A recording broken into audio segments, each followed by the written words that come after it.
안녕하십니까. 원광대학교 지역인문학센터 함성인문학에서 주관하는 인문강좌 NEAD 인물열전 제2강 주제를 맡은 군산대학교 정훈이라고 합니다. 제가 이번 시간에 강의할 내용은 조선의 풍운하 혹은 조선의 반항아라고 이렇게 일컬어지고 있는 교산 허균에 대한 이야기를 하고자 합니다. 먼저 허균의 생애에 대해서 좀 알아보고 그 다음에 허균과 홍길동전에 대해서 알아보도록 하고 그 다음 마지막 이 허균이라고 하는 인물이 이쪽 전라도 지역 특히 이제 전북 지역하고도 굉장히 밀접한 관련이 있는데 그것까지 이렇게 세 가지 사항에 대해서 알아보도록 하겠습니다. 그럼 먼저 허균의 생애에 대해서 알아볼 텐데요. 이 허균이라고 하는 인물은 이제 우리가 보통 자, 호 이렇게 얘기를 할 때 자는 단보라고 하고 호는 교산입니다. 이 교산이 어디에 있는 산이냐면 이제 산은 아니고 강원도 강릉에 가면은 교암이라고 하는 그 큰 바위가 있는데 그 바위에서 자기의 호를 따왔다라고 그렇게 얘기를 하고 있습니다. 그 이외에도 학산, 성소, 백월거사 이런 호를 사용하고 있는데 그 중에 이제 우리가 허균의 저술로 알고 있는 성소부부고라고 하는 것도 성소라고 하는 그 성소가 이 교산의 호인 것을 알 수 있습니다. 허균의 아버지는 허엽이라고 하는데 이분이 이제 초당 허엽이거든요. 서경덕의 문인이었고 그 다음에 이 동인의 거두로서 활동을 하긴 했는데 허균이 어릴 때 이렇게 돌아가십니다. 그리고 학자이자 문장가로 이름이 높았고 강원도에 가면 초당두부라고 하는 게 있는데 그 초당두부를 만든 그 사람이 이렇게 허엽이라고 알려지고 있기도 합니다. 물론 이제 진짜인지 가짜인지 그거는 전 잘 모르겠지만 아무튼 그렇게 널리 알려져 있습니다. 그 다음에 어머니는 강릉 김씨인데 예조판서 김광철의 딸이라고 이렇게 되어 있는데 이 허엽이 이제 전처가 죽고 그 다음에 후처로 얻은 그 부인이 이 강릉 김씨거든요. 그래서 이 이복 동생으로 허성이라고 하는 형이 있고 그 다음에 허봉, 허난설원, 허균 이렇게 삼형제가 또 있습니다. 근데 이 허성이라고 하는 이복형하고 허봉이나 허난설원, 허균 같은 경우에 성격 차이가 완전히 다르다고 그렇게 얘기하더라고요. 이 허성이라고 하는 이분은 임진왜란 직전에 서장관으로 일본에 다녀와서 일본의 침략을 예단했다라고 하기도 하는데 이제 이 김성립이라고 하는 허난설원의 그 남편이죠. 남편하고 또 이렇게 의견 차이가 있기도 하고 그렇습니다. 그 다음에 허봉 같은 경우는 명나라에 다녀와서 기행문, 조천기를 쓴 문인으로 또 유명하고 그 다음에 이제 이 허균 때문에 굉장히 고생을 한 그 형으로도 이렇게 나오기도 합니다. 그 다음 허난설원 같은 경우는 이제 뭐 예명이 허초이라고도 그렇게 알려져 있는데 그 시로 굉장히 유명했었죠. 그 다음에 애잔한 시를 많이 써서 중국에까지 널리 알려져 가지고 그 허난설원의 시문집이 다시 우리나라로 역수입하게 되는 그러한 과정을 겪은 인물이기도 합니다. 허균의 가계도를 보면 이렇게 전처인 청주 한씨 그 소생으로 박순원의 처, 우성전의 처, 허성이 이렇게 있고요. 그 다음에 강릉 김씨의 그 소생으로 허봉, 허초이, 허균 이렇게 있는데 이 허초이나 허균 같은 경우 조금 그 생애사적으로 보면은 이렇게 좀 불행한 그러한 삶을 살았던 인물로 보여집니다. 허균 같은 경우 이제 강원도 강릉에서 이렇게 출생을 했는데 이 허엽이 강원도에서 부사로 이렇게 활동을 했었던 그 시기라고 그렇게 알려져 있습니다. 5살 때부터 글을 배우고 9살 때부터 시를 지을 줄 알았다라고 이렇게 되어 있는데 이 당시에 벌써 이 허균 같은 경우가 천재로서의 그 천재성을 발휘한 그 시기라고 그렇게 알려져 있습니다. 그래서 이때 이미 신동으로 소문이 나가지고 여러 사람들한테 뭐 이렇게 같이 어울려가지고 시도 짓고 그랬다라고 하는데 문제는 이제 이 허균이라고 하는 인물 자체가 이 아까 앞에서 나왔었던 그 허성이나 허봉이나 이런 사람들하고 나이 차이가 좀 많이 나요. 그러면서 요즘으로 치면은 늦둥이 막내 아들처럼 이런 그 대접을 받고 자라다 보니까 성격상 굉장히 자유분방하고 또 이제 자기가 자신을 평가할 때 불여세합이다 그랬고 세상과 더불어서 합하지 못하는 그러한 인물이다라고 그렇게 얘기를 하는데 그만큼 자기가 자유분방하고 좀 반항아적인 기질도 있고 그다음에 또 자기의 천재성 혹은 자기의 능력 이런 것 등을 굉장히 이렇게 자신했었던 그러한 인물로 알려져 있습니다. 그런데 이제 12살 때에 이미 그 부친이 돌아가시니까 12살이면 좀 어린 시기잖아요. 그러면서 조금 요즘식으로 말하면 좀 반항아적인 기질 뭐 이런 것들이 더 도드라지지 않았나라고 하는 그런 후세의 평가도 있습니다. 그러면서 이제 서해 유성룡에게서 학문을 배우기도 하고 3당 시인이었던 손곡, 이달, 백광훈, 최경찬, 이달 이 세 사람을 3당 시인이라고 하는데 그 이전에 있었던 송시풍을 당시풍으로 이렇게 전환했었던 그러한 그 공로가 있는 사람들이 이 3당 시인이라고 그렇게 알려져 있습니다. 그래서 그 중에 이제 특히 이 손곡 이달에게 한시를 배우는데 이 손곡 이달이라고 하는 사람이 이제 소위 말하는 서자 출신입니다. 그러면서 이 그 홍길동전의 배경으로 들어있는 서자라고 하는 개념, 그 다음에 이 서얼들의 이런 차별 이런 것들이 일찍부터 이 홍길동의 저자인 허균에게 그러한 영향을 끼치지 않았나.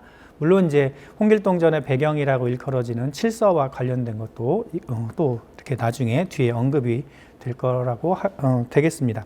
그런데 이렇게 이 허균에게서 좀 후세의 사람들이 이상하게 생각하는 것 중에 하나가 뭐냐면 9살 때에 시를 짓고 그 다음에 12살 때 이미 서해 유성룡이라고 하는 동인의 거두 영수에게 가가지고 이렇게 학문을 할 정도의 인물이었음에도 불구하고 과거에 급제하는 것은 26세에 굉장히 늦게 급제를 했다라고 하는 거죠. 그 다음에 26세에 급제를 한 것도 있고 그 다음에 또 하나는 천재성을 일찍부터 인정받았던 인물임에도 불구하고 이 정시 문과에 을과로 급제를 했습니다. 보통 우리가 과거 급제자를 36인인가 33인인가 그렇게 갑과 을과 병과 이렇게 세 과로 나누는데 이제 소위 말하는 갑과 3인이 장원급제 그 최고에 해당이 되는 세 사람이라고 그렇게 일컬어지죠. 그런데 이제 을과로 이렇게 급제를 했다라고 하는 거죠. 그래서 이것도 이제 그 당시에 뭐런 이렇게 당파 싸움 뭐 이런 것에 연관이 된 게 아닌가라고 하는 그런 설도 있습니다. 그런데 이제 그 다음에 29세에 다시 문과 중시에 장원을 했습니다. 과거의 그 사례를 보면 과거 급제를 하면 소위 말하는 등급이 올라가요. 그래서 율곡 이의 같은 경우도 몇 차례 과거에 그 응시를 해서 이렇게 장원이 된 그런 경험이 있는데 허균 같은 경우도 이제 문과에 다시 중시해서 장원을 이제 거머쥐게 되죠. 그리고서 이제 이러한 장원을 하게 되면 이제 우리도 지금도 그러잖아요. 이렇게 뭐 임용고시를 봐가지고 성적이 제일 좋은 사람이 가장 먼저 이렇게 학교에 이렇게 부임을 받는 그러한 형태인 것처럼 이제 문과 중시의 장원이 되니까 황해도 도사로 이렇게 발령을 받아서 갔는데 근데 이 황해도 도사로 가면서 서울에서부터 기생을 데리고 갔대요. 문제는. 그리고 또 어머니 상중인데도 기생을 끼고 놀았다라고 하는 그러한 탄핵을 받고서 부임 6개월 만에 파직을 당합니다.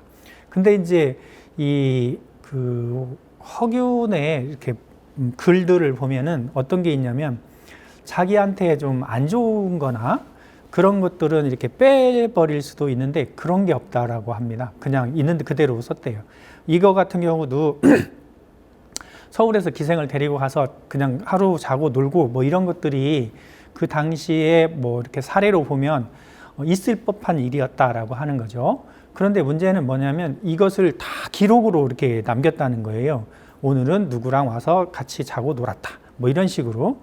그러니까 그런 것들이 이제 소위 말해서 그 기존 양반들의 눈밖에 나가지고 탄핵을 받고 이제 파직까지 당하고 그랬다는 거죠. 이후에 이제 춘추관, 기주관, 형조, 정랑 이런 것들을 지내고 그다음에 34세에는 원접사 이정구의 종사관으로 활동을 했다라고 하는데 이제 홍길동이 아니죠. 그 허균 같은 경우가 그 어렸을 때부터 천재성을 발휘를 하고 그 다음에 이 허균이 시에 굉장히 능통했다라고 합니다. 그리고 암기력이 엄청나게 좋아가지고 우리나라 사람들의 시를 몇백 수를 외워가지고 이제 여기 원접사라고 하는 것은 중국에서 사신이 오면 그 사신을 맞이하는 건데 그 맞이하는 일을 어디까지 가냐면 우리나라에서 중국에서 사신이 출발했다라고 하면 우리나라에서 그 사신을 접대하는 관리들을 저기 의주까지 보냅니다. 그래서 의주에서부터 그 사신을 접대를 해서 이제 이렇게 서울까지 이렇게 오게 되는데 그 과정에서 이제 뭐 한두 달이 걸리겠죠. 그 과정에서 그 중국 사신들을 접대하는 일을 하는 사람이 원접사입니다. 근데 그 원접사의 바로 밑에서 따라다니면서 그 원접사의 일을 도와주기도 하고 그 다음에 거기에 맞게 어떤 일을 추진하기도 하는 그러한 일을 하는 사람이 종사관인데 허균이 그 자리에서 그 우리나라 시들을 많이 중국 사신들에게 읊어주기도 하고 그 사람들과의 관계 속에서 이제 소위 말하는 그 중국 중심의 세계관 혹은 국제적인 감각 이런 것들을 키워갔다라고 합니다.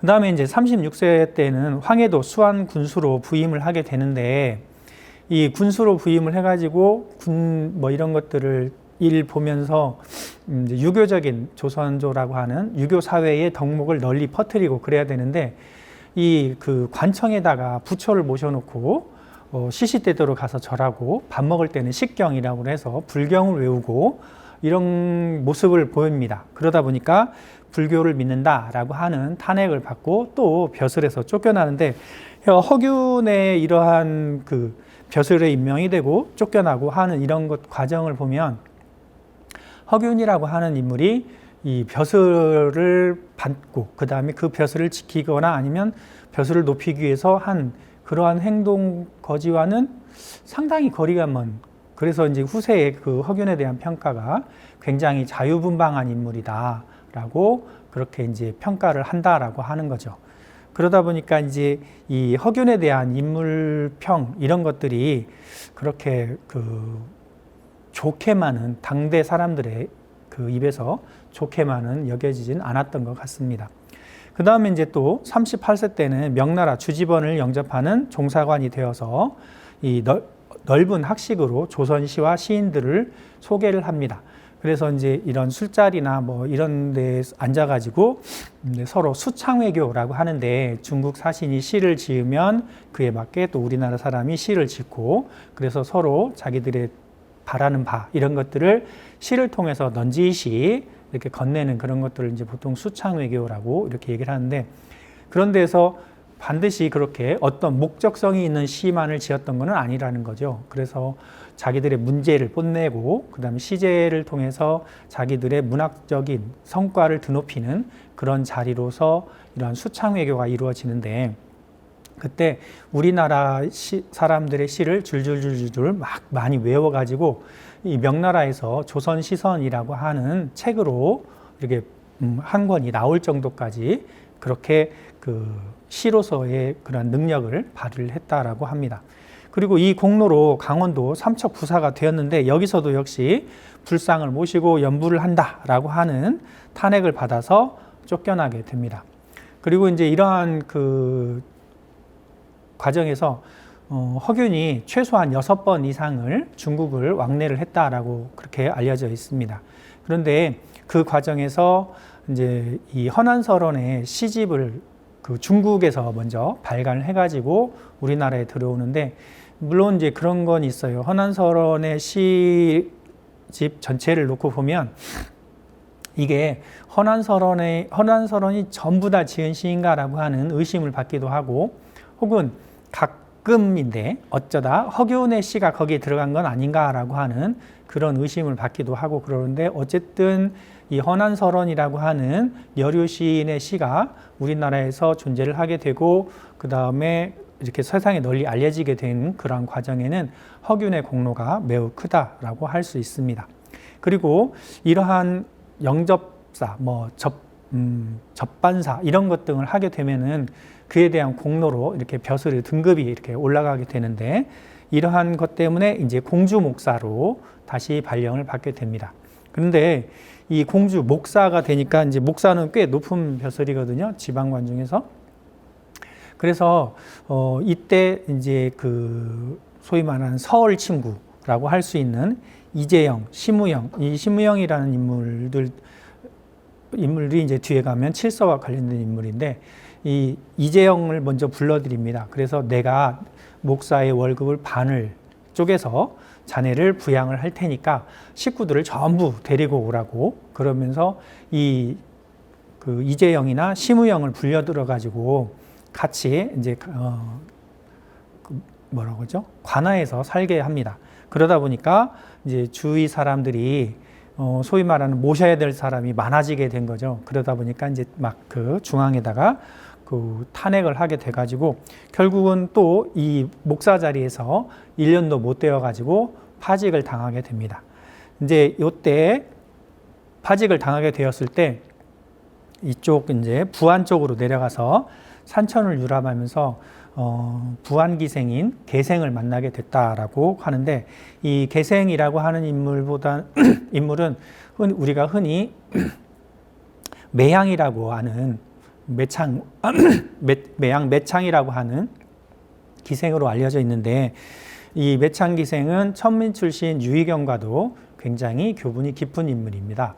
그래서 이 허균을 만나기 전에 매창이 이미 유희경하고 깊은 관계를 가지고 있었고 유희경이 이쪽 그 부안의 현감으로 내려왔을 때 이제 매창하고 유희경하고 한 25살 차이가 남에도 불구하고 서로 시로서 교유를 하는 그러한 모습을 보여줍니다. 그리고 나서 이제 유희경이 서울로 불러 올라가고 그 다음에 임진왜란에 참전을 하고 이러한 과정에서 매창이 유희경을 더 이상 만나지 못하게 되죠. 그리고 나서 이제 이쪽 그 허균하고도 시로서 교유를 맺었다라고 이렇게 되어 있는데 그때 이제 허균이 시로서 교유를 맺은 매창을 기생으로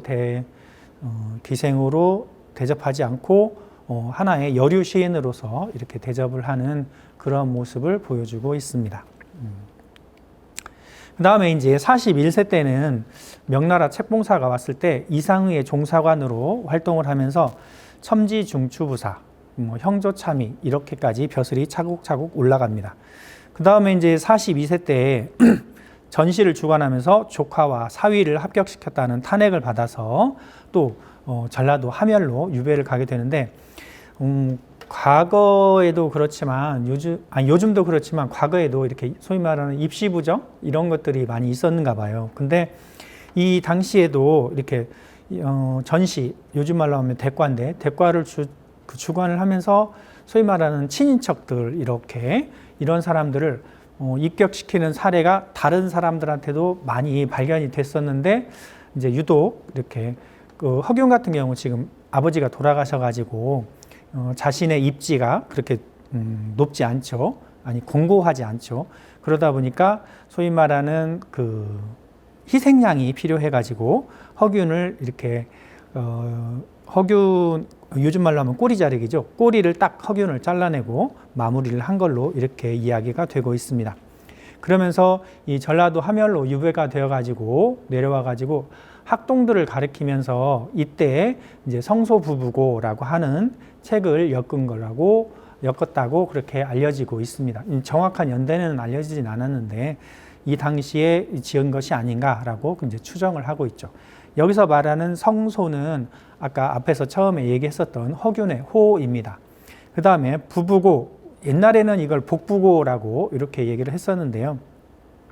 이 항아리나 덮는 종이 쪼가리라는 뜻으로 이렇게 부부고라고 이렇게 이름을 붙였다라고 합니다.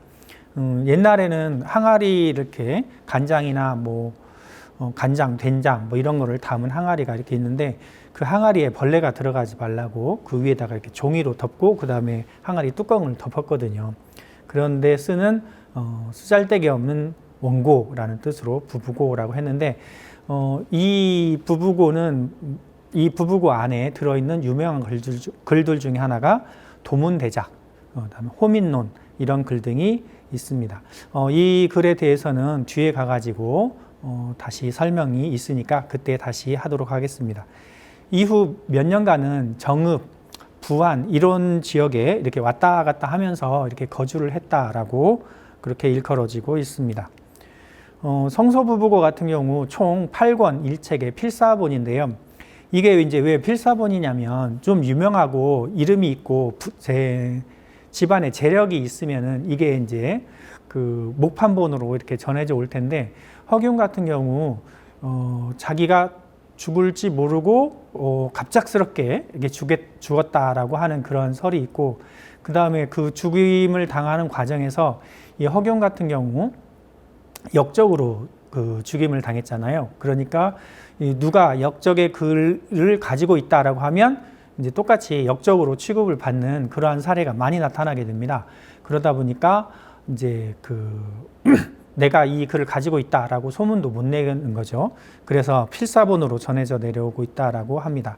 이 전체적인 구성은 시부, 부부, 설부, 문부 이렇게 네 가지로 이렇게 구성이 되어 있는데 이 시부하고 설부의 이제 시부 같은 경우는 자기 그 시를 써놓은 것들이고 설부 같은 경우는 여기에 시화, 도문대작, 호민론 이런 글 등이 되게 유명한데 이 허균 같은 경우 시평 혹은 시감시관으로도 유명합니다. 그 이유 중에 하나는 이제 뭐 학산초담 뭐 이런 것 등이 있는데 그 시를 평가를 하면서 우리나라 사람 중에 그 운자를 전부 외운 사람이 없대요. 중국의 운자 아니면 동국정운이라고 해서 우리나라 운자를 다 외워가지고 한시라고 하는 건 그 운자에 따라서 거기에 놓는 글자가 다 다른데 그 놓는 글자의 운을 가지고 평을 한 사람은 거의 없다고 합니다. 물론 이제 뭐 그렇게 평을 하려고 하긴 하겠지만 그거를 전문적으로 허균처럼 해낸 사람이 없다고 해서 허균의 시평 혹은 시감시가는 다른 사람과 다른 독특한 면이 있다라고 그렇게 얘기하죠. 그 다음 도문대작 같은 경우는 이 대작이라고 하는 건 크게 씹는다라고 하는 거거든요.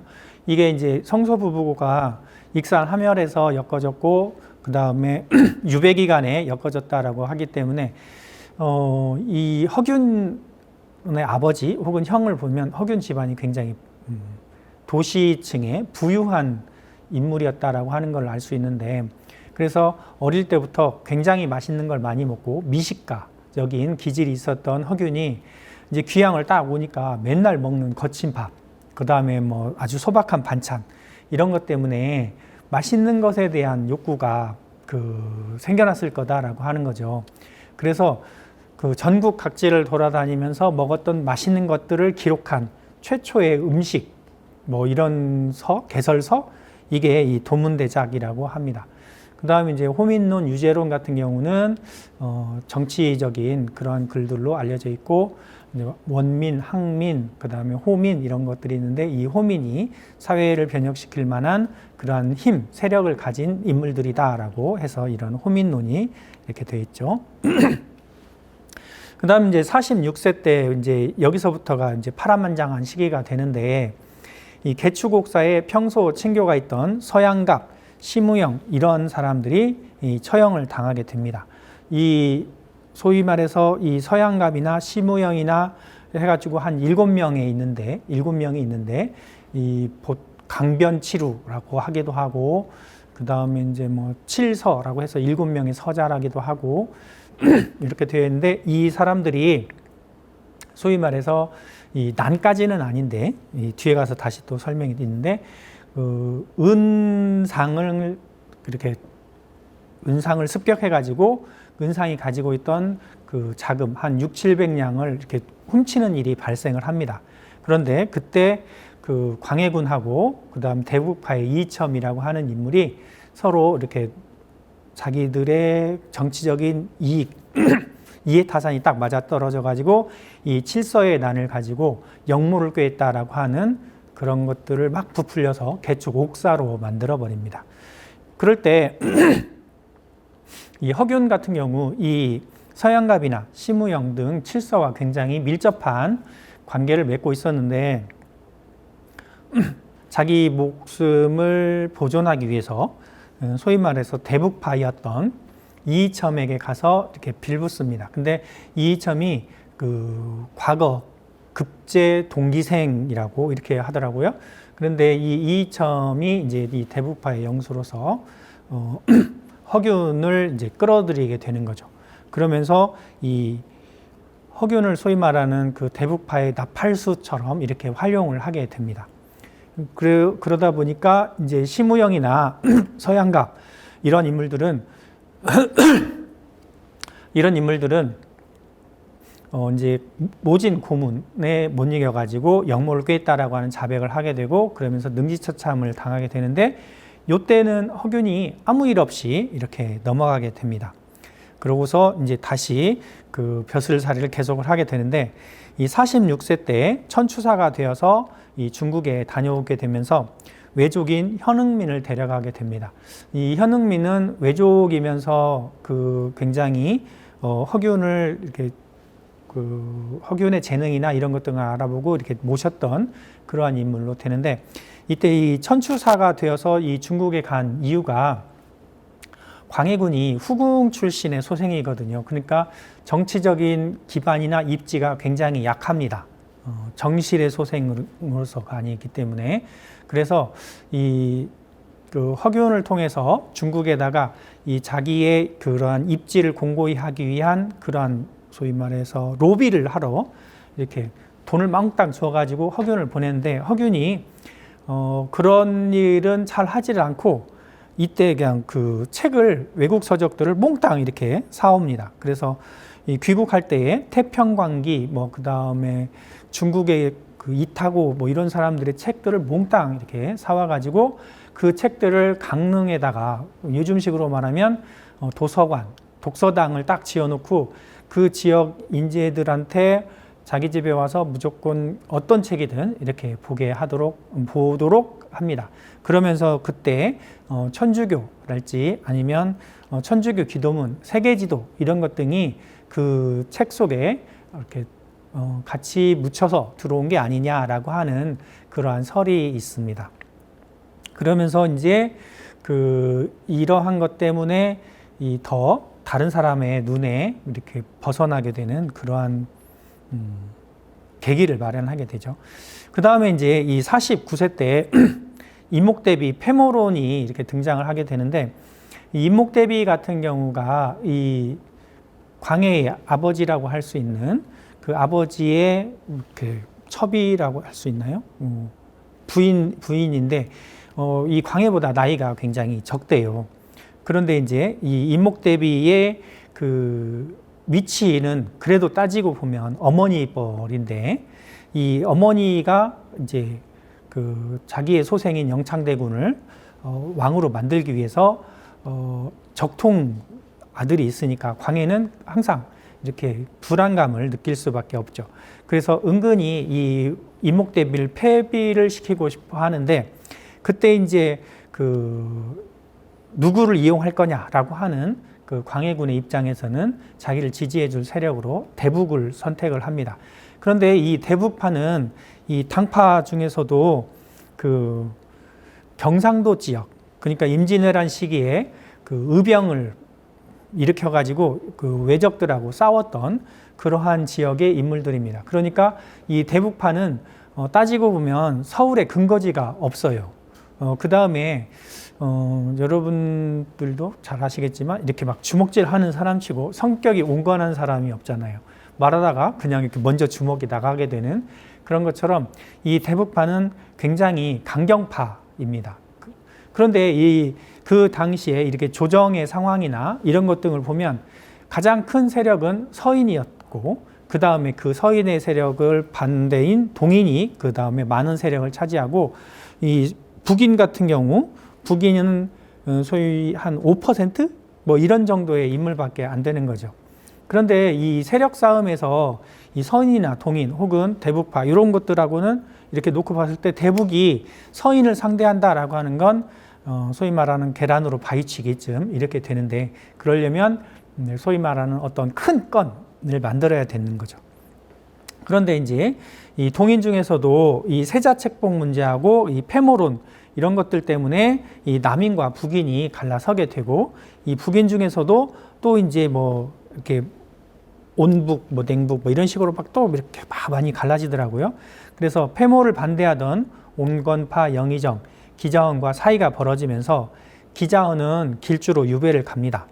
그러니까 이게 기자원이 유배를 가게 됐다라고 하는 것은 이제 그 아들이었던 기준격의 입장에서는 자기 아버지를 살리고 그 다음에 유배를 풀고 뭐 이런 것 등이 이런 것 등을 해야 되는 효의 입장에서 반드시 해야 되죠. 그러면서 이 허균의 죄상을 상소를 쫙 적어가지고 이렇게 올립니다.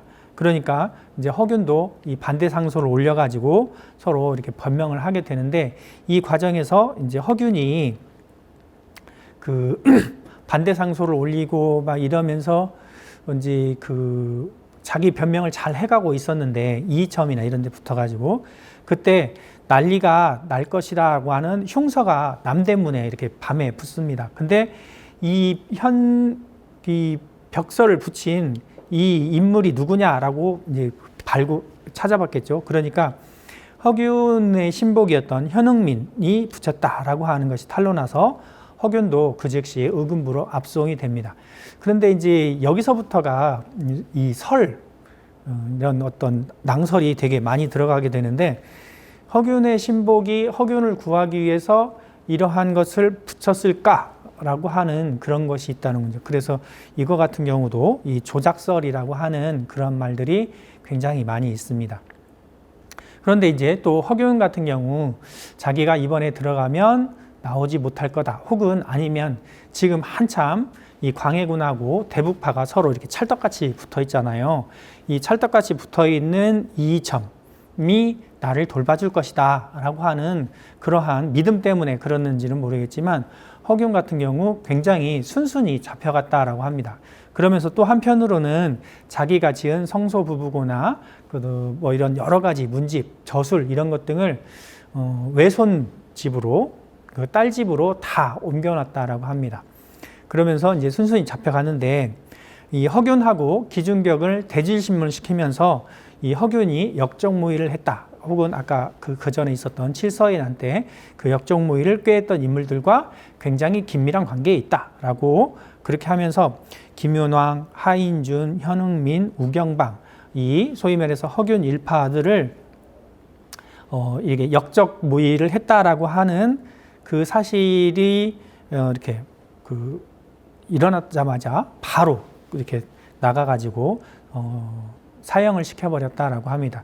그러니까 이 역사학을 하는 사람들의 입장에서 이렇게 처형시키는 예는 없다라고 하는 거죠. 물론 그 왕조실록에는 허균이 할 말이 있다라고 하면서 처형장으로 끌려갔다라고 하는 그런 기록도 있는 만큼, 이 허균의 이러한 죽음은 굉장히 전격적으로 이루어졌다라고 합니다.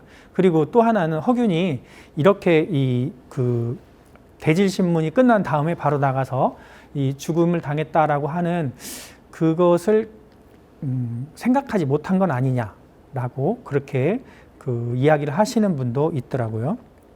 그리고 또 하나는 기준격이 자기 아버지를 구하기 위해서 허균을 역무로 몰았고, 그 다음에 이이첨은 이제 더 이상 쓸모가 없어진 허균을 희생양으로 삼아서 버려버렸다, 버린 카드라는 그러한 설이 있다는 거죠. 그래서 허균은 50세라고 하는 나이에 그렇게 급작스럽게 처형을 당하게 되고, 그래서 이 저작거리에서 소위 말하는 육시라고 그렇게 얘기를 하죠. 6군데로 이렇게 잘라가지고 사람을 죽이는데, 그렇게 죽임을 당해서 지금 현재 허균의 묘는 가묘로 이렇게 자기 허봉, 허성 이렇게 그쪽 선산에 이렇게 묻혀 있다라고 합니다. 그래서 이러한 허균에 대한 전반적인 평가 이런 것 등을 보면, 허균은 시대의 반항아라고 하는, 혹은 자유주의자, 혹은 천재적 시인이자 문사라고 하는 그러한 평가가 여러 가지 평가가 이렇게 존재를 하고 그 다음에 우리 김시습처럼 유불선에 통달한 학자 이제 유가라고 하는 것은 이제 그 유성룡에게 배웠던 그런 거고 그 다음에 그 자기가 부처를 모시고 불상을 모시고 막 절하고 이렇게 참선을 하고 했던 그런 불교. 그 다음에 이제 이 선이라고 하는 것은 허균이 지은 한문 소설 중에 남궁선생전이라고 하는 게 있거든요. 허균이 아까 이제 그 부안, 정읍 이런 쪽에 머물렀다라고 했었잖아요. 그럴 때 이 허균이 지은 한문 소설 같은 경우 손곡산인전 뭐 이런 것 등에 비추어 봐서 이 남궁선생전도 그 사실적인 인물일 것이다라고 그런 평가를 하고 있거든요. 그런데 이 남궁선생전은 남궁두라고 하는 그 인물의 그 일대기 뭐 이런 건데 그 주요 내용은 신선수를 닦는 그런 내용입니다. 그리고 그 배경이 정읍으로 되어 있습니다. 그래서 이 허균 같은 경우 유교, 불교, 선, 신선술에 능통한 학자였다라고 이렇게 평가를 하는 거죠. 그 다음에 경박자라고 하는 그런 평가도 있는데 이 경박자라고 하는 건 말과 행동이 신중하지 못하다라는 그런 평가를 받는다는 거죠. 이 허균이 그 어렸을 때부터 이렇게 말 잘하는 걸 좋아했대요. 말하기를 좋아했대요. 그래서 자기가 이제 막 어디에서 무슨 경험을 했다 아니면 뭔 책을 봤다 그러면 다른 사람에게 가서 가리지 않고 막 다 얘기를 해준다라고 하는 거죠. 그런 것들이 이제 경박하게 보였다라고 하는 거고 또 하나는 자기가 어떤 일을 겪었으면 그걸 많이 이렇게 기록으로 남겼다라고 합니다. 그래서 그 소위 말해서 아까 얘기했었던 황해도 도사로 나갔을 때 기생하고 잠자리 한 거를 기록을 안 해도 되는데 어떤 기생하고 잤다 어떤 기생하고 잤다 막 이렇게 써놨다는 겁니다.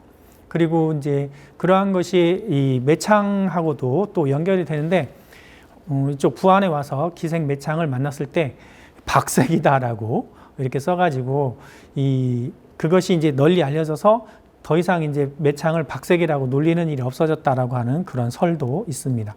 그 다음에 또 이제 서자, 승려, 무사 이런 사람들하고 막 어울려 지내면서 소위 말하는 그 신분이 낮은 혹은 천한 이런 인물들과 어울려 지냄으로써 자기가 얻을 수 있는 게 없는데 그럼에도 불구하고 이런 인물들과 많이 어울렸다라고 합니다.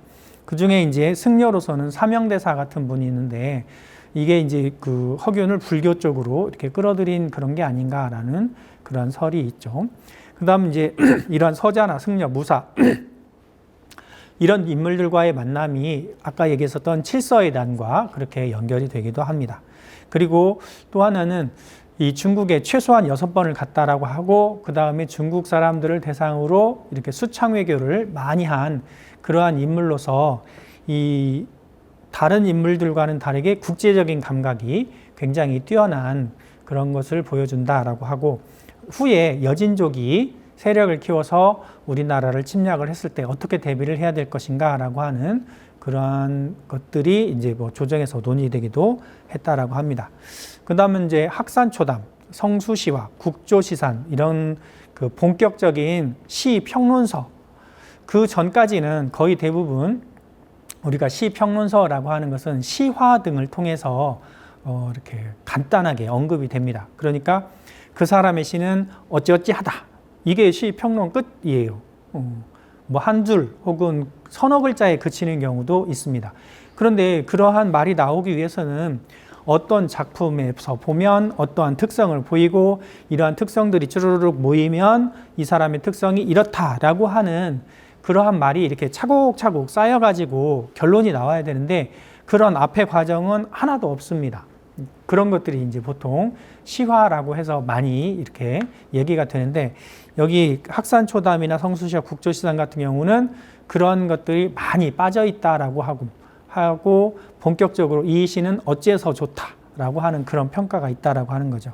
그 다음에 성세부부고의 유제론, 호민론 이런 것 등에는 정치개혁 사상이 들어있다. 이 정치개혁 사상 때문에 허균이 홍길동전의 저자라고 하는 그 설에 되게 뒷받침되는 그러한 경향이 아주 강합니다. 특히 여기 혼문론 같은 경우. 그 다음 도문대작 같은 경우는 익살함열에서 귀양살이 할 때 자기가 먹어본 전국 특산물에 대해서 자세히 설명하면서 우리나라 최초의 식재료 개설서 뭐 이런 평가를 받고 있다라고 합니다. 이제 두 번째로 허균과 홍길동전에 대해서 알아볼 텐데, 이 허균과 홍길동전에 같은 경우 이제 여러 가지 설이 많이 들어 있는데, 뭐 앞에 뭐 우리가 학교에서 배웠었던 주제나 뭐 이런 것 등은 이제 싹 빼고, 홍길동전의 한문본, 그 다음에 허균이 이야기했었던 주제, 뭐 아니면 홍길동전과 관련된 뒷배경 이야기, 이런 것 등을 중심으로 이야기를 해보도록 하겠습니다. 지금 그림에 보이는 맨 왼쪽은 완판본 홍길동전입니다. 그 다음에 이제 두 번째 보이는 그림은 전남 장성이 그 홍길동이 그 도적을 만나서 이렇게 기거를 했었던 그러한 곳이다라고 해가지고, 장성에 홍길동 테마파크가 있거든요. 그 담양, 장성 이쪽이 이렇게 쭉 붙어 있는데 그 산세가 아주 웅장합니다. 그래서 그쪽이 이제 홍길동의 그 도적단의 출몰지다라고 해서 거기에 이렇게 테마파크를 만들어 놨고요. 그 다음 이제 홍길동이 마지막에 떠나간 율도국이 어디냐라고 하는 걸로 우리나라에서 가장 많이 언급이 되는 유구국, 그 다음에 그 지금은 일본명 오키나와죠. 거기하고 부안의 위도면 지도입니다. 허균의 정치적 행보와 홍길동전의 관계 이렇게 보면, 최초의 한글 소설 홍길동전의 저자라고 이렇게 되어 있는데, 이 홍길동을 지었다라고 하는 것은 택당 이식의 그 택당집에 그 한 줄이 나옵니다. 허균이 수호전을 본따서 홍길동전을 지었다. 근데 그 내용이나 아니면은 뭐 어떻게 지었다 뭐 이런 것들은 없이 바로 나오고, 그 다음 이제 그 요즘에 그 연구에 의하면은 허균의 홍길동전이 최초로 나왔는데, 이 홍길동전보다 더 앞선 설공찬전이 더 그 앞에 나온 한글 소설이 아니냐라고 하는 설이 이제 또 제기가 되고 있습니다. 그런데 어쨌든 간에 이 당시에 이 광해군 시대 때만 하더라도 한글 소설로서 이 정도의 완성도를 갖추고 이렇게 서론, 발단 전개, 위기 결정, 결말 이러한 과정을 거치는 그런 한글 소설로서는 이 수준이 아주 높은 굉장히 완성된 형태로 나왔다라고 하는 거죠. 이러한 한글 소설 홍길동전은 이 익산 하멸에서 귀양살이를 하고 부안에서 응거할 때 지은 걸로 추정이 된다라고 하는데, 이 허균이 부안에 응거를 했었던 그곳은 그 부안의 그 우반동이라고 하는 곳이 있습니다. 그 우반동에 정사함이라고, 근처에 정사함이라고 하는 곳이 있는데, 그곳이 지금 그 허균이 머물렀던 곳으로 추정이 되고 있습니다. 근데 그 정사함이라고 하는 곳이 지금은 이렇게 그 집터만 남아 있어서 사람들이 접근하기가 굉장히 어렵다라고 하죠. 그 다음에 두 번째는 칠서의 난과 개추곡사가 있는데, 이 칠서라고 하는 이 사람들은 7명의 서자를 가리킵니다. 그런데 이 사람들이 이제 경국대전에 이 서자, 얼자는 그 높은 벼슬에 임명하지 못한다라고 하는 그게 딱 정해져 버리니까 이 벼슬길에 나가지는 못하고, 그 다음 또 여기에 박응서, 서양갑, 심유영 뭐 이런 사람들이 그 벼슬이 그러면 집안이 별로냐 그거 아니에요. 막 영의정의 아들, 뭐 병주판서 아들, 누구 뭐 조카 막 이런 식으로 벼슬이 굉장히 높습니다. 그런데 이런 사람들이 맨날 모여서 하는 일이 뭐냐면 술 먹고 놀고 기생하고 뭐 이렇게 시집고 놀고 뭐 이런 일밖에 없어요. 근데 이제 그 설이 그러는데, 자, 이 사람들이 노는데도 돈이 필요하잖아요. 근데 집안에서 대주는 것도 한계가 있고, 그러니까 어느 날 먹고 노는데 돈이 필요한데 돈이 없다라고 하니까, 그러면 우리가 그 소위 말해서 그 뭐라고 하죠? 강도질을 하자라고 하는 그러한 모의를 하게 됐다라고 합니다. 근데 이 부산에서 올라오는 이게 이제 그 송상인가? 아니, 송상은 저기 송도고, 이 부산 상인들이 은으로 이렇게 일본에서 온 것들을 물품을 팔고 했고, 은으로 만들어서 이걸 가지고 이제 의주에 있는 만상하고 이렇게 물물 교환을 하러 간다라고 합니다. 그래서 이 사람들이 돈이 많다라고 하는 것을 알고 이 박응서, 서양갑, 심의영 뭐 이렇게 해갖고 몇몇이 문경세제, 지금은 조령, 옛날엔 조령이라고 했죠. 문경세제에서 이 사람들을 습격을 해가지고 은 한 6, 700냥을 강탈을 해서 서울로 돌아가게 됩니다. 그런데 이때 마침 은장수의 노비 중에 한 명이 이렇게 뒤처졌다가 이들이 이게 물건을 강탈해 가지고 가는 것을 뒤따라가 가지고 어디로 들어가는가 봤더니 박응서의 집안으로 들어가서 그 사람 박응서가 이 일을 한 사람이라고 이제 고변을 했다라고 합니다. 그래서 이 박응서가 맨 처음에 이렇게 잡혀가게 됩니다. 그런데 이 박응서 때문에 이제 소위 말하는 서양갑, 심의영 이런 애들이 줄줄이 이렇게 잡혀오는데, 처음에 이 사건은 단순한 은장수 강탈 사건 이렇게 그칠 뻔 했는데, 이 자기 지지 기반이 약한 이 광해군하고 그 다음에 서울에서의 지지 기반이 미약했던 대북파 이이첨이 서로 간의 이해관계가 딱 맞아 떨어지면서 소위 말하는 이거를 칠서의 난 혹은 많은 사람들이 잡혀 죽게 된 개추곡사로까지 이렇게 확대를 하게 되었다라고 합니다. 그러면서 대북파 이이첨은 광해군의 형 임해군을 제거하고 임목대비의 아버지인 김재남을 몰아내고 싶어 합니다. 그러면 자연스럽게 임목대비도 힘을 잃게 되고, 그 다음에 이제 그러면 저절로 광해군의 힘이 세질 거다라고 그렇게 생각을 했던 거죠.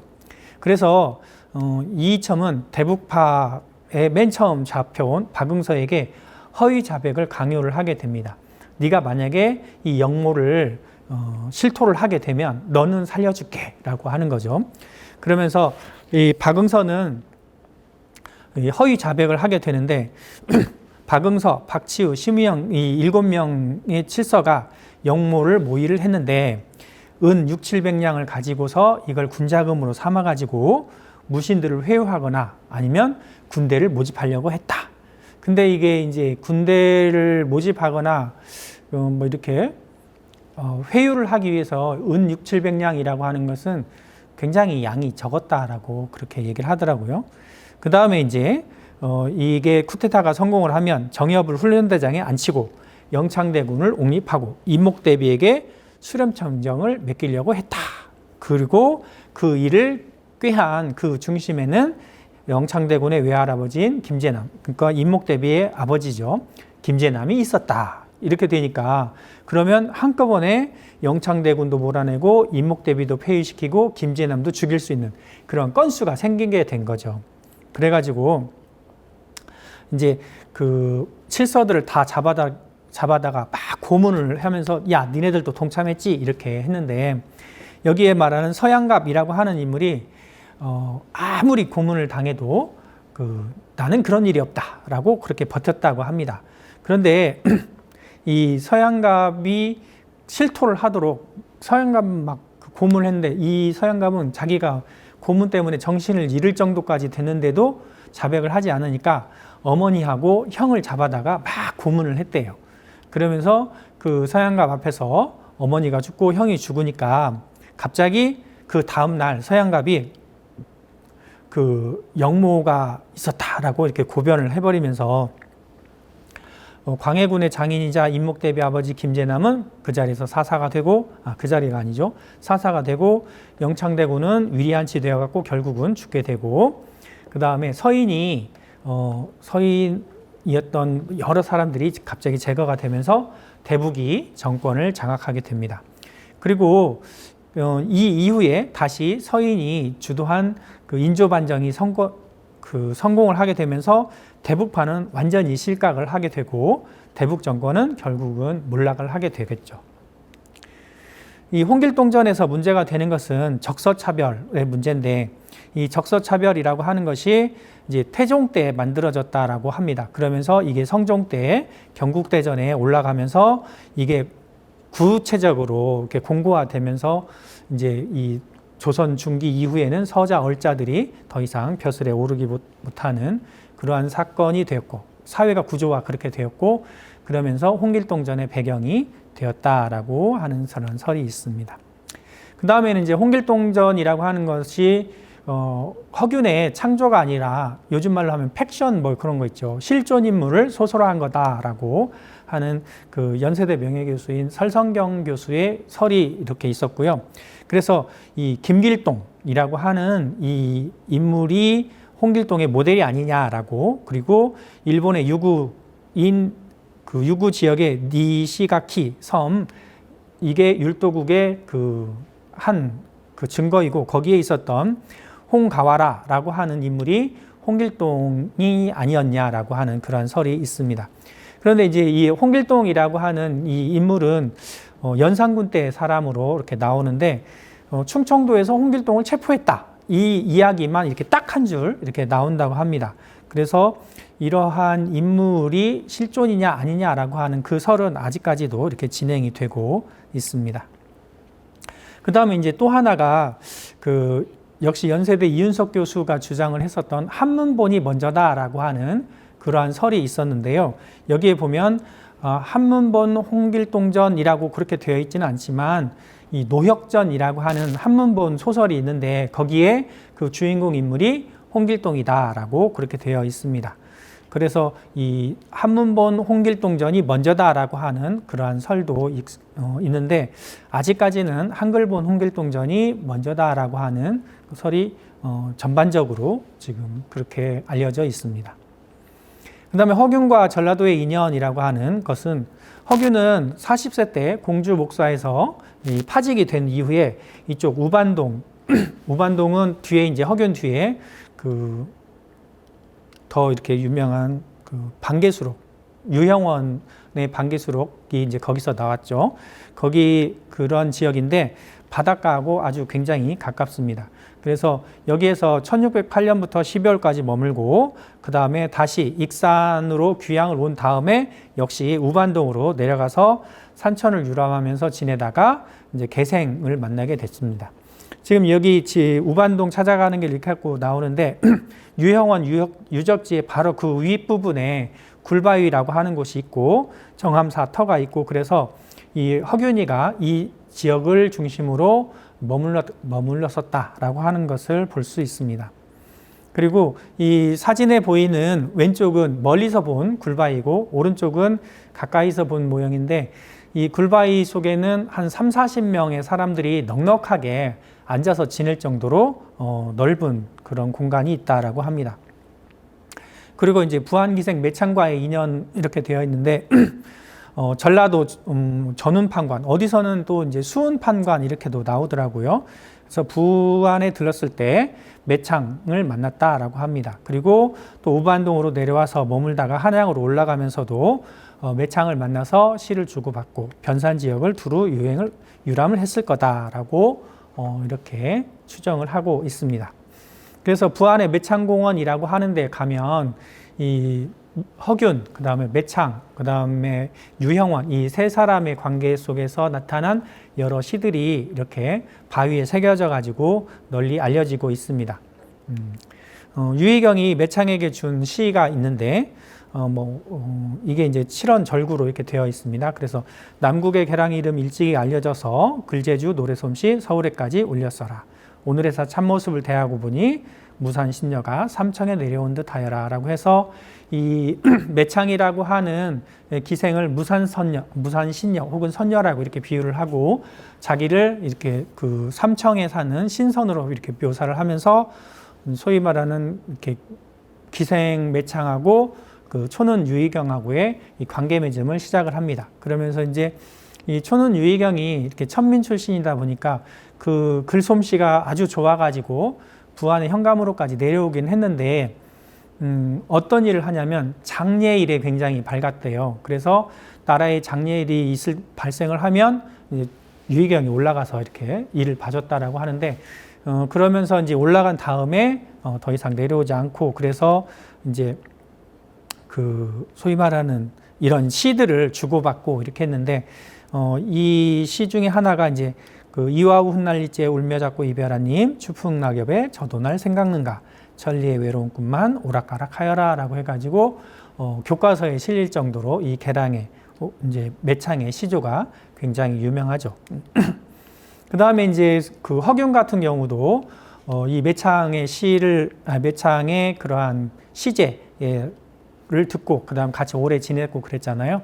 그러면서 매창이 죽었다는 소리를 듣고 애계랑이라고 하는 그러한 그 시 이렇게 오원율시 이렇게 시를 지어줬습니다. 그래서 여기 밑에 줄에 결구하고 경구라고 하죠. 두함경미 이렇게 하는데 경구하고 맨 밑에 결구를 이렇게 보면은 부용꽃 수놓은 휘장엔 등불이 어둡기만 하고 비치색 치마엔 향내 아직 남았는데 라고 해서 매창에 대한 기억이 아직도 자기에게 생생하다라고 하는 것을 보여주고 있습니다.